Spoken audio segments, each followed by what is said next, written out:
Have you ever wondered what it would be like if your Barbie doll suddenly came to life and seduced your dad? Well, do I have a movie for you. LifeSize released in 2000, and it was directed and co-written by Mark Rosman, who is better known for directing A Cinderella Story and The Perfect Man. This is lost media. And what I mean by that is, as of 2024, it cannot be streamed, rented, or even bought online. I had to buy this DVD to even watch it, and I typically have a link to stream it in the description. So instead, I have a link to request this movie to be streamed on Disney Plus, because what's going on? This was in fact the original Barbie movie, which I know was not an original take. But without further ado, let's get into the video.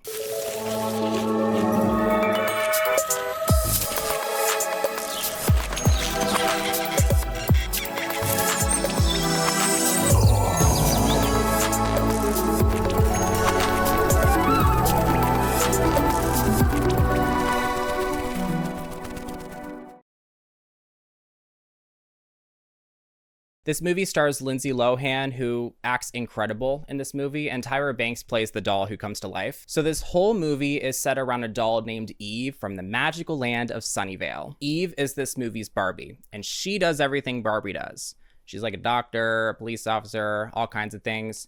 She's worked every job imaginable, and she's obsessed with fashion and fun. But the Eve dolls have recently dwindled in popularity. I mean, it's the year 2000. The digital age. This girl says she'd rather play with something that has microchips in it. I don't want a doll. I want something with microchips. Mark Rosman wrote that line and said, yep, that's what kids do. Lindsay Lohan's character's name is Casey, and that's probably the best name they could have chosen. Casey is a little rough around the edges. She's not a regular girl because she's the quarterback of the football team. This kid's name is Wiener.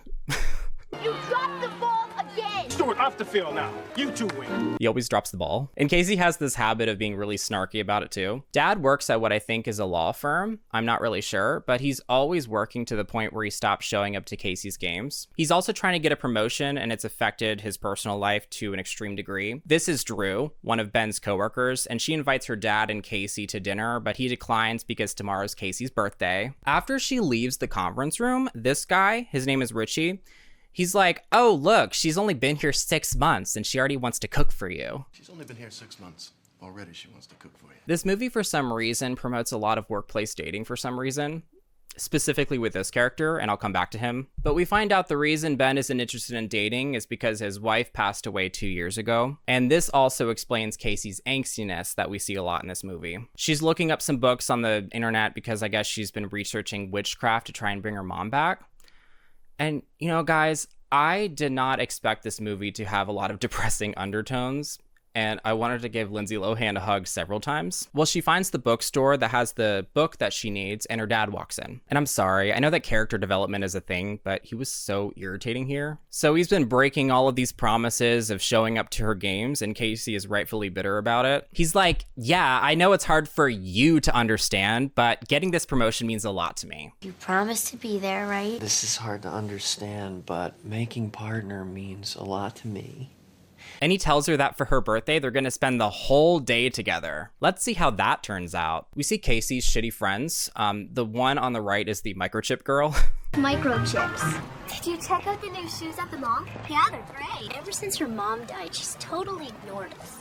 Yeah, like get over it already. Yeah, way to be sad about your mom dying, you stupid loser. Go eat shit. And then they have the audacity to run up to her and ask to go to the mall. And she asks why she doesn't want to hang out with them anymore. I don't know, probably because you all suck. Casey gets to the store and finds the book that she found online, but oh no, the book is $150 and she only has around $60, so she leaves the money that she has and steals the book. I love how the bookstore owner is super disappointed when he reads the note. Oh, great. I'll never see her again. Oh, rats. Kids over here stealing witchcraft books again. So dad baked a cake for Casey's birthday. She's blowing out her candles and they're having a nice evening when suddenly Drew from work pops up. She says that she had to bother him because some report needed to be reviewed and it's due on Monday. But I have a problem because she knew he was celebrating Casey's birthday that day. And couldn't she have just showed up Sunday morning or something? Like, was it that urgent? Additionally, instead of just handing over the notebook to dad and leaving, she invites herself inside, and Look, I know this woman means well, but holy shit, she annoyed me so much in this scene. She gives Casey a present and it ends up being an Eve doll, you know, the Tyra Banks doll from earlier. I love how when she takes her out of the box, the doll isn't packaged in any way. She just pulls it right out. Can you please explain the gargantuan box that doll was probably banging around in during transit? Casey is also not thrilled about the Eve doll because remember, she's a football quarterback. She doesn't like dolls. So Casey goes to her room and puts Eve on the shelf. She's getting her altar ready for the spell that she wants to cast. The book says that she needs to have some kind of remnant from the dead person. So she uses a hairbrush that still has her mom's hair on it. Disney just really had to make me feel things in this scene. But Drew comes knocking on the door, and she's just trying so hard to form some kind of relationship with Casey, which I thought was weird. Like, it would be one thing if she was actually dating Ben, but they're literally just coworkers at this point. So I'm not sure why she didn't just leave. Instead, this asshole walks into her room and just starts ruining her shit. What a great room. All the trophies you have, Casey. No! Let me help you. No! Don't touch any. Lady, this is when you leave. This is when you back away and walk out the door. But does she do that? No. She takes it upon herself to make things even worse.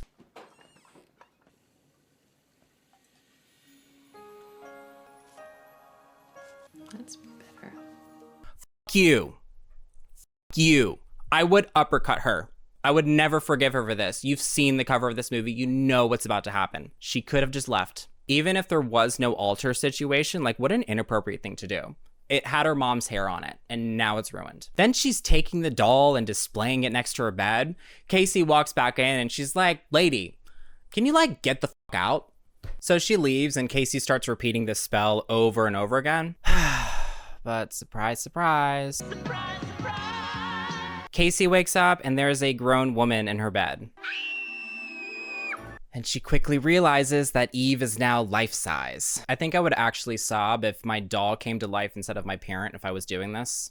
I can move. She finds out in the spell book that the reversal spell is in volume 2, so she has to go find that separate book. Also, this movie really relies on the silliness of Eve being an airhead because she's a doll, so she doesn't understand how anything works. Don't come in, I'm getting dressed. Who's that? And Eve is just so impressed with everything, because in Sunnyvale, everything is plastic, and in Human Land, everything works. Casey, though, is really determined to get Eve to the bookstore so they can find the second book. Eve acts like she did psychedelics for the first time. I could sit and point out every little thing that Eve discovers, but it would just make this video really repetitive. Eve is also extremely forward. Excuse me, this is everyone's home. Please keep it clean. And honestly, I think we should normalize this. Meanwhile, Dad walks into Casey's room and finds the magic book with the price amount inside of it. She's gonna be toast because he knows she stole it. Casey ends up sending Eve into the bookstore because she's a wanted criminal and can't go inside. So Eve goes inside. She asks about the bookstore and the owner says that he didn't have it, but some girl stole the first book. Eve, being an obvious dumbass, points out Casey to the bookstore owner and Casey has to book it. I'm sorry, I know that was lame. She falls into the road and Eve has to run into oncoming traffic to save her. Dad runs over to her and meets Eve, who thinks is just some random kind stranger. And Eve just has so much quotable dialogue in this movie that the other characters have no idea what to do with. You saved my daughter's life. No, it was nothing. I've been a police officer. I've been a police officer. And immediately she shoots her shot. Like, she's flirting with them, she's calling them handsome, she knows what she's doing. Casey passes out. I'm surprised she didn't do that earlier. And she wakes up in the living room. Hi, Casey.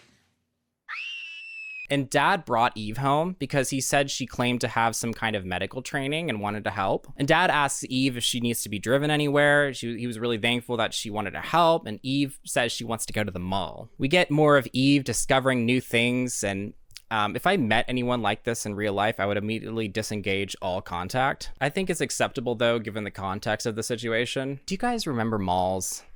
I miss the mall. We have one, but it's just not the same. You know what I mean? Eve talks to Ben and Casey about how she's from Sunnyvale, and Dad believes this is a real place. From here on out, I just want to say that from an outside perspective, Eve is a walking red flag, and her dad just doesn't care. When asked when she moved, she just says she arrived spur of the moment. She doesn't know how long she's staying or where she's staying. She's never seen an escalator before, and she wants to buy some clothes, but left her credit card in Sunnyvale. Dad? immediately offers his credit card and a place to stay. Given your situation, why don't you let me loan you some money and you can pay me back? We do have a guest house. Can't, that's Mom's old studio. Not only does he offer to borrow his credit card, but he gives no stipulations. Casey is like, girl, why are you sugar babying my dad? And homegirl says, listen, I gotta do what I gotta do, and you're not gonna stand in my way. You brought me to life, I'm gonna have a life, okay? Eve also picks what looks to be a really high-end designer clothing store. You should love animals, not wear them. Yeah, period. And would this be an early 2000s Barbie movie if we didn't have a costume montage? It's always the same thing where the person is trying on clothes and some other person in the back is shaking their head at whatever they put on. Also, at some point, Dad is looking at everything Eve is supposedly going to purchase and is like, yeah, everything's fine. This is totally fine. Are you sure you need that promotion, Ben?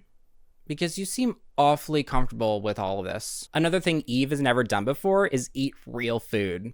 She's only had plastic food, and they all go sit down at an Italian restaurant. She is just loving the bread. The eating literal butter sticks doesn't faze Dad at all either. That's a lot of cholesterol, Eve. She talks about what kind of work she did in Sunnyvale and starts vaguely naming several wildly different industries. Law enforcement, medicine, office work. You do all that. Instead of being suspicious about it, Ben is just impressed. He's like, wow, I need a secretary at the office. Maybe you could work for me. Ben is just so into Eve, especially after saying she's never been married. Were you ever married? No, and it's too bad. And you want to know why I think Ben is immediately interested in Eve and not Drew? And it's not because Drew doesn't know how to read the room. It's not because Drew doesn't know how to mind her own damn business, okay? It's because Ben wants an idiot to be his wife. At the very least, he actively wants to be a sugar daddy. Because actually think about it. He clocked Eve being a dingling the moment he met her. She has a vague background. She showed up to town with no plan. He immediately offered his credit card and his dead wife's art studio to stay in. He knows what he's doing. I've seen this Lifetime movie before, okay? I watched Judge Judy. And at home, Casey looks up the book she needs to send Eve back to the doll land, but the book isn't available, so she's just stuck with her at this point. It's also worth mentioning that if the spell isn't reversed in 4 days, then she's going to be a human forever. Casey tries to tell her dad that Eve is a doll, but obviously he doesn't believe her. He just thinks that Casey doesn't want Eve around. I really didn't expect him to buy the whole doll thing, but at the very least, I would think he'd be suspicious about how this woman showed up out of nowhere and is like trying to live in their house. I would be worried that she would become a squatter or steal my social security number. So Casey's kind of like, I don't know how to prove my dad that Eve is a doll until she finds the certificate of authenticity that came with the Eve doll box. And there's a serial number on it that's supposed to be at the bottom of Eve's foot. So she thinks that that's going to sell him on the idea that Eve is a doll. Okay, and now for the most chaotic scene in the entire movie. So Ben brings Eve to the office, and so many things happen that I want to talk about. This woman, her name is Ellen. She tries entering information about Eve in their database and already runs into red flags. She doesn't have a last name. She doesn't provide the state that Sunnyvale is in. And her last job was working in a space shuttle. Oh, I was helping out with the space shuttle. Eve clearly has no idea what's going on, and Ben just fools himself into thinking that she's capable of doing whatever job he needs her to do. Immediately, she just starts deleting important files off the computer. And Richie, who is weirdly obsessed with office relationships, comes to flirt with the new girl. Eve, I'm a star. Casey, I'm a star. Richard is actually a creep. If you want, I could give you some computer tips. Really? He is the man that every woman should avoid in the workplace. Like, dude, go to a bar or something. As soon as he finds out that Ben isn't dating Eve, he's immediately like, oh my God, I have to go ask her out. Also, Eve is massaging Ben in his office, and Drew walks in, who is supposed to pretend like everything is normal. But Drew and Ben have some kind of work-related plans and have to leave Eve alone. Ellen is supervising Eve and is completely astonished at how Eve clearly doesn't know how to do anything. This is me at work pretending like I know what I'm doing. I don't know what led up to this moment, but somehow Eve managed to shred 30 trash bags worth of paper and made a complete mess. Could you imagine walking in and seeing this? My only assumption would be drugs. Eve can handle anything! Recycling saves our planet. Ow! I'm broke! I don't know what you're taking, but you are tweaking out. So Ellen is inches away from firing her, but Eve is really broken up about being a failure, and Ellen says that everyone has their strengths and weaknesses. And she says that Eve's strength is that she's really pretty, and that she wishes she could be pretty too so she could impress some guy at the office. But Eve offers to give her a makeover, and typically in movies like this, they just do something really minor like remove the glasses or remove the ponytail, but I truly cannot believe that this is the same woman. Okay, Ellen, I see you. At home, Casey finds the serial number at the bottom of Eve's foot so she can show her dad, but Eve wants to wait to tell him because she's going to a party with that weirdo Richard. She shows up with him at this office party and she immediately runs over to eat a bunch of cheese. I love cheese. Drew and Ben showed up to the party together, but Eve asks to dance with Ben, and Eve is just tearing up the dance floor. Drew is just standing there like, damn, okay, I guess I'll just go jump out the window then. The band asks if anyone wants to make any song requests, and Eve asks them to play Be a Star, which is her doll's theme song. Let me just say that with all due respect, Tyra is a great model. She's gorgeous. She even acts well in my opinion, but is she a singer? So this is a children's toy song, and it's being sung live, and everyone is like really into it. I mean, they are eating this shit up. And I just imagine going to an office party and being like, hey, can you play Bratz Rock Angels? Can you play What Dreams Are Made Of from the Lizzie McGuire movie? Actually, I think everybody would get into that song. Hey now, hey now. Oh, and I guess the guy Ellen had a crush on is Richie of all people. Good luck with that one, Ellen. He is definitely gonna cheat on you. Ben, did you see that big lady dancing? What a random line to have in this movie. Just threw that in there. After the party, Eve and Ben almost kiss outside. Casey catches them and is understandably upset about it. Dad actually has nothing to say about this. Because Dad, really, can you please explain to your daughter why you're being a bonehead? Sweet Case. Just go away. I hate you. You cannot sit here and tell me that if a woman you did not find attractive saved your daughter, that you would lend her your credit card and let her stay in your home. Like, make it make sense, Ben. At football practice, Wiener drops the ball again, and Casey gets in trouble for yelling at him. You dropped it again, Wienerhead. Come on, Wiener, get it together. Eve shows up at her practice. I don't know how she got there. It's not like she can drive or do anything. She asks Casey about why she had water in her eyes earlier, and Casey has to explain to Eve the concept of crying. So Casey talks about what led up to her mom's passing, and she just feels like no one understands what she's going through. And Eve seems to be the first person to validate her experiences, so Casey opens up a little bit because of this. Over at the office, Drew walks into Ben's office with Eve's resume and talks about how suspicious it is. The last 3 jobs was something like NASA, a police officer, and a doctor. Me writing my resume, but whatever. Ben, unsurprisingly, doesn't find anything suspicious about any of this. He just says she's a little different. Bit different, but I think she's... Drew says, oh, maybe I'm just being jealous. Girl, what do you see in this man? What are you doing? At home, Eve makes an attempt at baking, and of course she has no idea where to even begin. Especially because she can't find Eve's magic cookbook. Where's Eve's magic cookbook? God, I hate it when that happens. Casey walks in and the kitchen is completely obliterated. The cake is on fire, Eve is crying, Casey is trying to put the fire out, but Eve is acting like a lunatic. I feel like I've been in this position several times while learning how to cook. And this becomes Eve's breaking point because she sees herself as needing to be perfect like she is in the doll world. But Casey starts giggling and it becomes this lighthearted moment where they start laughing at each other. And very quickly, Casey and Eve become a lot more close than they were before. Eve tells Ben that he needs to prioritize Casey more in his life and he needs to show up to her games. The next morning, Dad is like, oh my God, time for the big game, because it's the championship. And Casey doesn't even say anything to him because, like, what, are you actually going to be there this time? Eve notices a news report about Eve's sales declining and the company is discontinuing the doll. She has this realization that she needs to go back home and save Sunnyvale. But suddenly, Casey gets an email notification about the spellbook being in stock. She runs over to tell Eve that today is the 4th day and that by sunset, she's going to be permanently a human being.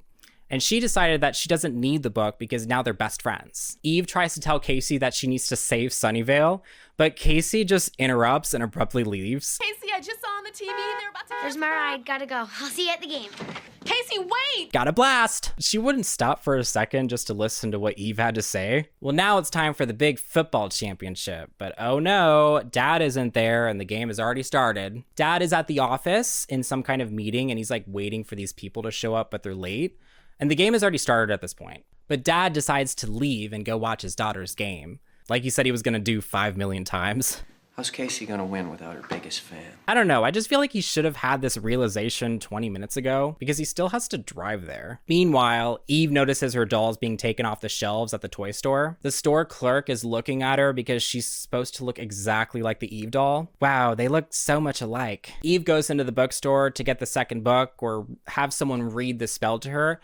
And afterwards, she shows up to the game to say goodbye to Ben. But Ben can't hear her because the crowd is so loud. The football game has like 12 seconds left. Casey makes a pass at Wiener and he catches it. Patrick Mahomes who? Tom Brady who? Good job, Wiener. You really came through. They still lose though. Because remember, life isn't about being perfect. It's about trying your best. After the game, Casey and Dad have this heartfelt moment because he has this realization that his daughter is more important than his work. Wiener's mom tells Casey and Ben that Eve wanted to say goodbye and that she had someone read the book to her. So Eve takes a cab to the toy company that makes the Eve dolls. I don't know how she managed to do that, but whatever. She walks right in and security just assumes that she's there for a photo shoot. Eve makes her way to the film set where they shoot all the Eve commercials. Sun of suns, moon of moons. Casey and Ben are booking it to Sunnyvale to try and stop her from, turning back into a doll. They get in there and security just lets them in. Okay, I guess they just let anyone in, right? No appointment needed, no anything. So they run into Eve. Dad is just now finding out that she's a doll. She even shows the serial number at the bottom of her foot. Eve says that the spell is already active and the clock is counting down. And she said that if she doesn't go back, then Eve isn't going to exist anymore. The dolls are going to be discontinued. She's transforming back into the doll. Casey is straight up sobbing. Lindsay Lohan was so good at acting as a kid. And I always thought she was good at acting with the exception of really bad direction in movies. Confessions of a Teenage Drama Queen.